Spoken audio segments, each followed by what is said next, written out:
Hello, നമസ്കാരം.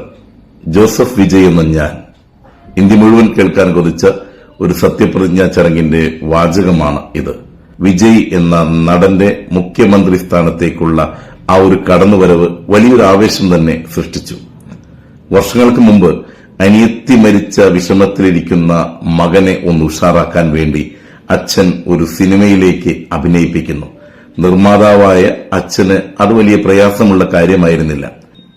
പിന്നീട് വർഷങ്ങൾക്ക് ശേഷം 1992 നാളെ തീർപ്പ് എന്ന സിനിമയിലെ നായകനായിട്ട് അഭിനയിപ്പിച്ചപ്പോൾ അതിനുശേഷം കുമുദി എന്ന മാഗസിനിൽ ഈ നായകനെക്കുറിച്ച് എഴുതിയത് ഈ മുഖം കാണുവാനാണോ പൈസ കൊടുത്ത് നമ്മൾ തിയേറ്ററിൽ പോകുന്നത് എന്നായിരുന്നു. പിന്നീട് വർഷങ്ങൾക്ക് ശേഷം ആ വാചകത്തെ തിരുത്തിക്കൊണ്ട് അതേ മാഗസിന്റെ കവർ പേജ് ചിത്രമായിട്ട് വിജയ് എന്ന നടന്റെ ചിത്രം വന്നു. പിന്നീട് നടന്നതൊക്കെ നമുക്കെല്ലാവർക്കും അറിയാവുന്ന കാര്യമാണ്. ഇന്ന് തമിഴ്നാട് മുഖ്യമന്ത്രി സ്ഥാനം വരെ എത്തി നിൽക്കുന്ന ആ ഒരു കുതിപ്പിന് പിന്നിൽ ഒരുപാട് കഥകളുണ്ട്. അവഗണനകളുടെ, സഹനത്തിന്റെ, നഷ്ടപ്പെടലുകളുടെ ഒരുപാട് കഥകൾ. അന്നൊക്കെ വീണു പോയിരുന്നുവെങ്കിൽ ഇന്ന് വിജയ് എന്ന നല്ല നടനും വിജയ് എന്ന മുഖ്യമന്ത്രിയും ഉണ്ടാകില്ലായിരുന്നു. വിജയ് പറയുന്ന ഒരു സന്ദേശവും അതുതന്നെയാണ്: തളരരുത്. മനസ്സിൽ ഒരു വലിയ ലക്ഷ്യത്തെ ചേർത്ത് വെച്ചുകൊണ്ട് അതിനുവേണ്ടി ദീർഘവീക്ഷണത്തോടെ പ്രവർത്തിക്കുക, ചിന്തിക്കുക, അതിനെക്കുറിച്ച് മാത്രം ചിന്തിക്കുക, മുന്നോട്ട് കുതിക്കുക. വിജയം അത്ര അകലെയൊന്നുമല്ല. നമ്മുടെ പ്രവർത്തനങ്ങൾക്കപ്പുറം, കഠിനമായ പരിശ്രമങ്ങൾക്കപ്പുറം വിജയം നമ്മളെ കാത്തിരിക്കുന്നുണ്ട്. ഒരു വിലയിരുത്തൽ എപ്പോഴും നല്ലതാണ്. നമ്മുടെ വ്യക്തിപരമായ ജീവിതമാണെങ്കിലും ഓരോ ദിവസം കഴിയും തോറും ആ ദിവസത്തിന്റെ അവസാനം ഈ ദിനം ഞാൻ എന്താണ് നേടിയത്, ഈ ദിനം ഞാൻ എന്തൊക്കെയാണ് നഷ്ടപ്പെടുത്തിയത്, ഈ ദിനം എനിക്കെന്താണ് നൽകിയത്, അടുത്ത ദിനത്തിലേക്ക് ഞാൻ പ്രവേശിക്കുമ്പോൾ എന്തൊക്കെയാണ് എന്റെ ചിന്തയിൽ മാറ്റങ്ങൾ വരുത്തേണ്ടത്. ഒരു വിലയിരുത്തൽ എപ്പോഴും നല്ലതാണ്. അത് ഏത് മേഖലയിലാണെങ്കിലും ഓരോ ദിനവും വിലയിരുത്തി മാറ്റം വരുത്തേണ്ടത് മാറ്റം വരുത്തി, കൂട്ടിച്ചേർക്കേണ്ടത് കൂട്ടിച്ചേർത്തുകൊണ്ട് യാത്ര തുടർന്നിട്ടുണ്ടെങ്കിൽ നമ്മുടെ സ്വപ്നങ്ങളും ലക്ഷ്യങ്ങളും ഒക്കെ നമ്മുടെ കൈപ്പിടിയിലേക്ക് ഓടിയെത്തും.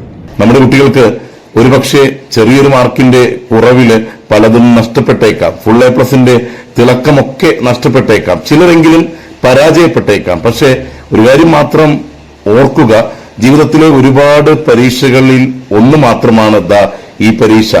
എന്നാലും ഈ പരീക്ഷയിലെ കുറവുകൾ കാണുമ്പോൾ, ചിലപ്പോൾ മാർക്ക് കുറഞ്ഞു, A+ കുറഞ്ഞു, തോറ്റുപോയി എന്നൊക്കെ പറഞ്ഞ് നമ്മുടെ ഉറ്റവരടക്കം നമ്മുടെ അയൽപക്കക്കാർ, നാട്ടുകാർ ഇവരൊക്കെ കുറ്റപ്പെടുത്തുന്ന, മുറിപ്പെടുത്തുന്ന വാക്കുകളുമായിട്ടൊക്കെ വരാൻ സാധ്യതയുണ്ട്. അതുകൊണ്ട് തന്നെ റിസൾട്ട് എന്തുമായിക്കൊള്ളട്ടെ, ആ റിസൾട്ടിനെ പൂർണ്ണമായി അംഗീകരിച്ചുകൊണ്ട് ഇനി വരുന്ന നാളുകളിൽ നമ്മെ കാത്തിരിക്കുന്ന അവസരങ്ങളും സാധ്യതകളും അതിന്റേതായ പൂർണ്ണതയിൽ ഉപയോഗപ്പെടുത്തി ജീവിതത്തിൽ ജയിക്കും എന്നുള്ളൊരു തീരുമാനം എടുത്താൽ മാത്രം മതി.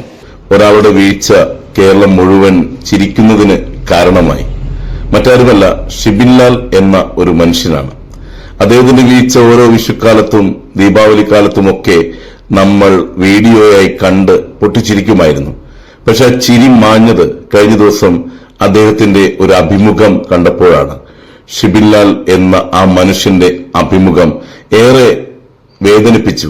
കാരണം അദ്ദേഹത്തിന്റെ ആ വീഴ്ച അത് സാമൂഹ്യ മാധ്യമങ്ങളിലൂടെ കേരളം മുഴുവൻ വൈറലായപ്പോൾ അദ്ദേഹത്തിന്റെ ജീവിതത്തിൽ എന്തൊക്കെ സംഭവിച്ചു എന്ന് ആരും അന്വേഷിച്ചില്ല. നമ്മൾ ചിരിച്ചുകൊണ്ടേയിരുന്നു. അതുമൂലം മകന് പുറത്തിറങ്ങാൻ പറ്റാതെയായി. കൂട്ടുകാരൊക്കെ പരിഹസിക്കുക പതിവായി. ഒടുവിൽ മകനെ കൌൺസിലിംഗിന് പോലും കൊണ്ടുപോകേണ്ട അവസ്ഥയിലെത്തി. അദ്ദേഹത്തിന്റെ ശീലങ്ങളിൽ മാറ്റമുണ്ടായി. ദീപാവലിക്കാലത്തും വിഷുക്കാലത്തുമൊക്കെ മൊബൈൽ ഓഫ് ചെയ്യേണ്ട അവസ്ഥയിലേക്ക് എത്തി. കേരളം മുഴുവൻ അപ്പോഴും ചിരിച്ചുകൊണ്ടേയിരുന്നു. വാഴ 2 എന്ന ചിത്രത്തിൽ ആ ഒരു വീഴ്ചയെ ബിജുക്കുട്ടൻ അഭിനയിച്ച് അതിന്റെ പൂർണ്ണതയിലേക്ക് എത്തിച്ചപ്പോൾ കേരളം മുഴുവൻ ആ ചിരി മായുവാൻ അത് നിമിത്തമായി. സോഷ്യൽ മീഡിയ എങ്ങനെ ഉപയോഗിക്കണം എന്നുള്ളതിന്റെ ഒരു തിരിച്ചറിവ് കൂടിയായിരുന്നു അത്. അതെ, മറ്റുള്ളവരുടെ വീഴ്ചയിൽ നാം ചിരിക്കുമ്പോൾ ആ വീഴ്ച അവരുടെ ജീവിതത്തിൽ എത്രത്തോളം ബാധിക്കുന്നുണ്ട് എന്ന ഒരു ചിന്തയെങ്കിലും നമ്മെ നയിക്കട്ടെ. കഴിഞ്ഞ ദിവസം ഒരു വിദ്യാലയത്തിൽ അധ്യാപകർക്ക് ഒരു ക്ലാസ് എടുക്കുവാൻ പോകുകയുണ്ടായി. 40ഓളം വരുന്ന അധ്യാപകർക്ക് മുന്നിലേക്ക് ഒരു ചോദ്യം ഞാൻ ചോദിച്ചു. അതിതായിരുന്നു: ഇതുവരെയുള്ള അവരുടെ ജീവിതത്തിൽ അവരെ പഠിപ്പിച്ച അധ്യാപകരുടെ പേര് എഴുതാൻ പറഞ്ഞതിന് ശേഷം ആ അധ്യാപകരുടെ കൂട്ടത്തിൽ ഏറ്റവും മികച്ച ഒരു അധ്യാപികയുടെ പേര് എഴുതാൻ പറഞ്ഞു. അങ്ങനെ എല്ലാവരും പേരെഴുതി.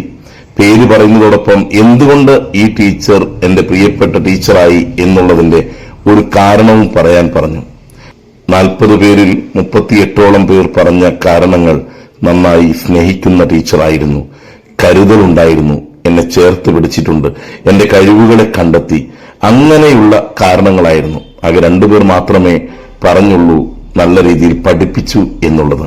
ടീച്ചറോട് ഇഷ്ടം തോന്നിയിട്ടുണ്ടെങ്കിൽ സ്വാഭാവികമായും ആ ടീച്ചർ പഠിപ്പിക്കുന്ന വിഷയത്തോടും നമുക്ക് ഇഷ്ടം തോന്നും. അങ്ങനെ പഠിക്കുവാൻ തുടങ്ങും. ജീവിതത്തിൽ സ്നേഹത്തിന്റെയും കരുതലിന്റെയും കരുണയുടെയും ഒക്കെ അനുഭവങ്ങൾ പകർന്നിട്ടുള്ളവരാണ് ഹൃദയത്തിൽ ഇടം നേടിയിട്ടുള്ളവർ. വ്യക്തിപരമായിട്ട് നമ്മുടെ ഉറ്റവരായിട്ട് നമ്മൾ ചേർത്ത് നിർത്തുന്നവരും അവരെ തന്നെയാണ്. അങ്ങനെയുള്ള അനുഭവങ്ങൾ ഉണ്ടാകട്ടെ.